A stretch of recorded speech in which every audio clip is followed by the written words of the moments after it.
Bienvenue à tous pour ce bilan du mois de juin.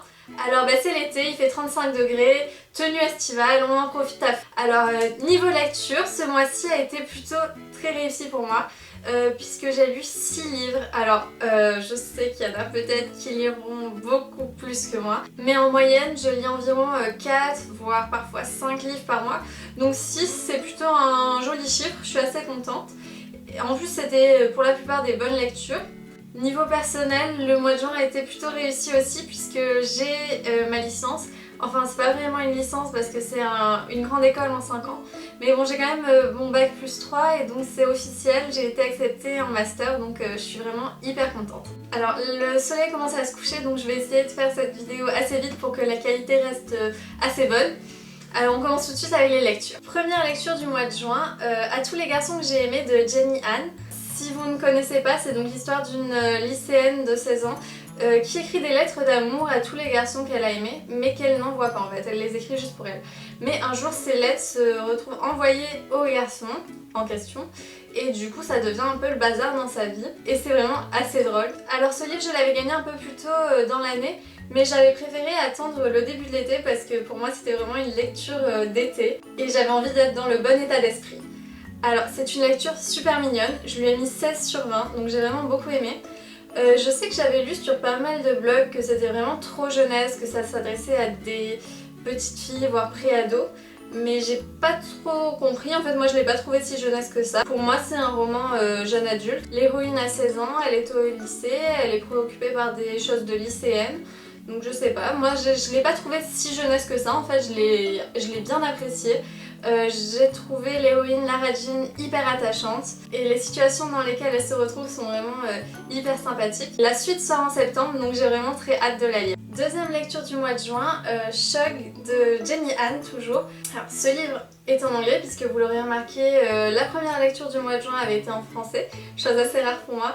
Mais ce livre là, donc en plus qui est en hardcover, je l'ai trouvé à 2 € dans une vente de livres d'occasion. À la Bibliothèque américaine de Paris où je suis membre et que j'adore vraiment. Et tous les mois, le premier week-end, ils organisent donc une vente de livres d'occasion. Et j'ai trouvé celui-ci, je connaissais le nom de l'auteur. Je n'avais lu aucun de ses livres, mais je savais que ça me plairait sûrement.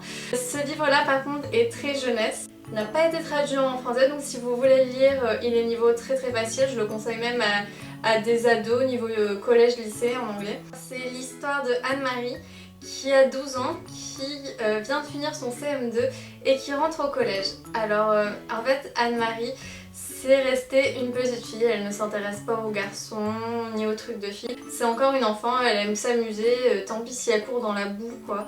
Et elle voit ses copines changer, des clans se former, des couples se créer dans sa classe. Elle comprend pas très bien tout ce qui se passe autour d'elle. Et c'est donc tous ces doutes, toutes ces incertitudes que l'on a dans ce livre. Et c'est vraiment hyper mignon, hyper touchant, ça m'a rappelé mes toutes premières années de collège. Et même si j'étais un peu grande pour cette lecture, je l'ai quand même pas mal appréciée. La preuve, je lui ai mis un 16 sur 20. Donc c'est pas un 16 sur 20 pour les adultes, mais vraiment pour les ados. C'est vraiment un livre qui vaut le coup pour les filles de 11 à 14 ans, je pense qu'il est super. Troisième lecture du mois et mon gros coup de cœur du mois, c'est Phobos de Victor Dixon. Je vais pas m'étaler dessus parce que j'ai une vidéo qui est entièrement dédiée à ce livre. Donc n'hésitez pas à cliquer sur le lien de la vidéo qui s'affichera. Et voilà, ce qu'il faut retenir c'est que c'est le coup de cœur du mois de juin. En plus, deuxième lecture en français, je m'impressionne moi-même ce mois-ci on va dire. Quatrième lecture du mois, c'est le tome 2 de l'épreuve de James Dashner. Donc c'est la suite du labyrinthe. Je l'ai lu en anglais parce que j'ai commencé la saga en anglais. Ce livre-là, je lui ai mis 18 sur 20. Je l'ai vraiment autant apprécié que le premier tome, même encore plus je crois. Ce qu'il y a à savoir c'est que James Dashner nous donne très peu de réponses au fil de ses romans.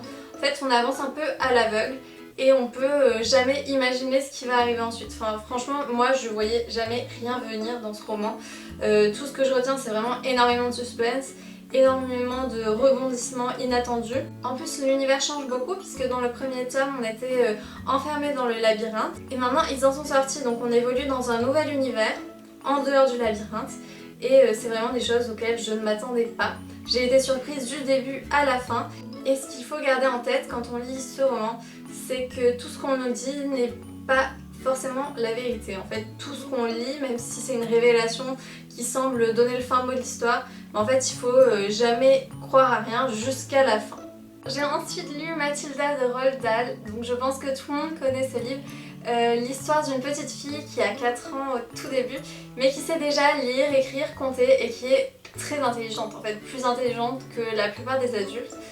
Et cette petite fille adore les livres, mais elle vit avec des parents vraiment qui n'ont aucune culture, qui sont idiots et méchants et qui ne vont pas la pousser à se développer. Mais ensuite, lorsqu'elle rentre à l'école pour ses 5 ans et demi, elle va faire la connaissance d'une maîtresse vraiment adorable avec une histoire assez triste et Mathilda va en fait essayer de l'aider. Et en plus de ça, elle va découvrir qu'elle a un pouvoir assez spécial. Alors cette lecture, c'est pour les enfants à partir de 7 ans. Donc là, j'étais un peu vieille pour vraiment l'apprécier pleinement. Mais je l'ai quand même trouvé très intelligent ce petit livre. Il nous apprend beaucoup de choses de la vie. Je trouve que c'est très bien pour les enfants. Il y a une vraie morale dans ce livre. Donc même pour les plus grands, n'hésitez pas à le lire. C'est hyper sympa, ça se lit vite. Bon, j'ai mis 3 semaines à le lire parce que je le lis dans le cadre d'une lecture commune avec Anna du blog Ma vie livresque. Et donc on avait décidé de faire un chapitre par jour. Voilà, donc on avance tout doucement et on parle de chaque chapitre, donc c'est en plus hyper sympa puisque on donne notre ressenti sur chaque personnage, sur chaque chapitre, sur chaque événement et j'adore ça en fait, c'est ma première lecture commune et je pense que je vais essayer d'en faire un peu plus. Moi je l'ai lu en anglais même si Anna l'a lu en français. Mais bon, c'est pas grave, ça change rien. À part que les noms ne sont pas les mêmes, un peu comme dans Harry Potter, c'est des noms avec une certaine connotation donc ils sont forcément traduits. Et sinon, je lui ai mis 15 sur 20. Mais je pense que vraiment, lisez-le avec vos enfants. Si vous avez des enfants dans votre famille ou si vous connaissez des enfants d'amis, n'hésitez pas à l'offrir. Il est vraiment hyper sympa. Et enfin, dernière lecture du mois, c'est le tome 3 de l'épreuve de James Dashner. Donc c'est toujours la suite du labyrinthe et de la terre brûlée. Donc là, c'est le remède mortel. Je l'ai toujours lu en anglais. Et là, je lui ai mis 16 sur 20. Bon, c'était toujours une très bonne note.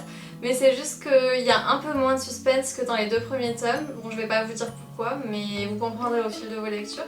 Du coup, j'avais ce petit truc qui me manquait et c'est pour ça que j'ai baissé ma note à 16. Sinon, c'est quand même un tome hyper poignant. En plus, c'est la fin de l'histoire. Bon, la fin est quand même assez triste, même si j'en suis assez satisfaite. Je trouve que c'est une bonne fin. Là aussi, grande morale de l'histoire. Je trouve que ce livre est plus qu'intelligent. La grande question qu'il soulève, c'est vraiment la fin justifie-t-elle les moyens? Une grande saga de science-fiction que je recommande vivement aux filles comme aux garçons. Franchement, contrairement à Divergente ou Twilight ou des choses comme ça qui sont quand même un peu plus appréciées par les filles, je pense que pour moi, l'épreuve, c'est vraiment une saga qui touche autant les garçons que les filles. C'était un peu beaucoup d'action quand même, beaucoup de science-fiction. Ça m'a un peu fatiguée sur la fin, bon je sais pas pourquoi, j'étais plus dans l'humeur. Du coup, j'ai décidé de ne pas lire le tome 4 qui est en fait une préquelle tout de suite, donc il est dans la bibliothèque, mais en fait je pensais lire les 3 livres qui me restaient d'affilée, mais je suis pas d'humeur à lire encore de la science-fiction. Donc je vais lire un petit contemporain maintenant pour commencer le mois de juillet un peu plus en légèreté. Maintenant que j'ai terminé mon bilan du mois de juin, en fait je me rends compte que je n'ai lu que des livres pour jeunes adultes et jeunesse. Donc le mois prochain je vais essayer d'élargir mon panel de lecture et je vais rajouter quand même au moins un classique ou un livre pour adultes. Donc voilà, c'est tout pour ce mois-ci. Merci encore de m'avoir écouté, j'espère que le bilan du mois de juin vous aura plu et à bientôt pour une prochaine vidéo.